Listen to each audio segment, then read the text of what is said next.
And CBS News congressional reporter Taurean Small joins us now from Capitol Hill, where there was a moment of silence this morning before some pretty key hearings got underway. So you've been listening into this hearing for Trump's nomination for FBI Director Kash Patel. Walk us through the big takeaways so far.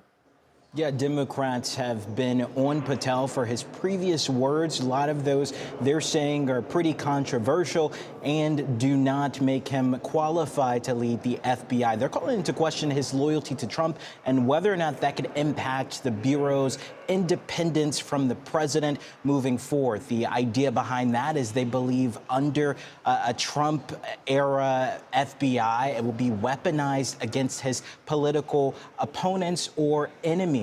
Enemies was brought up quite a few times. Senator Dick Durbin, the ranking member on this committee, said that he believed that Patel has an enemies list, as he said previously, and he brought that up on top of going after some of other controversial things that he said. He referred to his association with far-right figures, including conspiracy theorists, and then his association, but also connection to January 6 rioters. He questioned him on whether or not it was appropriate for him to have association with the families of people convicted and then ultimately in prison for their involvement in the January 6th riot on the U.S. Capitol. As this hearing continues, we're also hearing Republicans speak to the character of Patel, giving him an opportunity to defend himself and clean up some of those statements, oftentimes saying Democrats are taking them out of context. Patel himself has pushed back on the idea that he associates himself with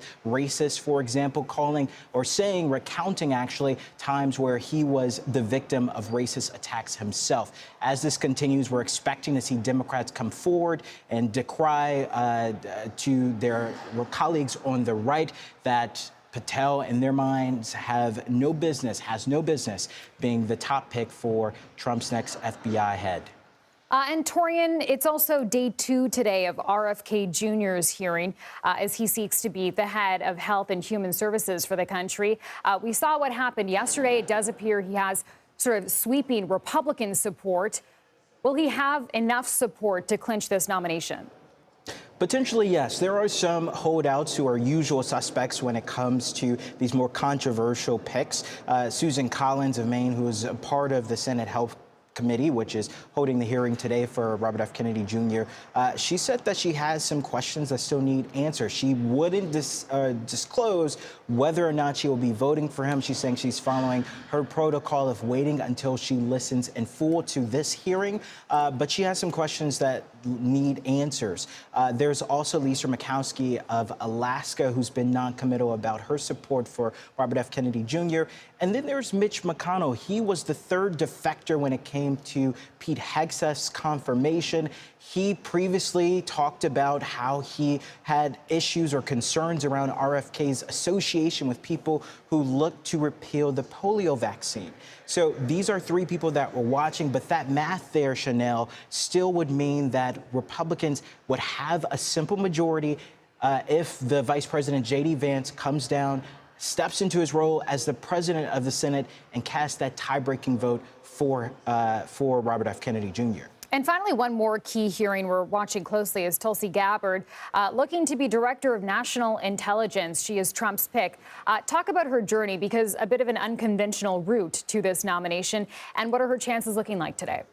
Yeah, former Democratic congresswoman, then ran for president. She was then soured on her experience with the party, ultimately defecting, saying that she's an independent because of how she feels she was pushed out of the party by the establishment. She then went on to align herself with Donald Trump, ultimately lending her an endorsement to Trump for 2024, and then joining him on the trail several times at major rallies and events, hosting even fundraisers for the current president. She's now looking to be the top national intelligence director, and that's causing pause for not just Democrats, but some Republicans. They're looking to question her and her association with some controversial political figures abroad, including the ousted Syrian President Assad, whether or not she'll respond to concerns and criticism from Democrats about that association, whether or not that could be a conflict of interest in this role if she is to be confirmed, Chanel.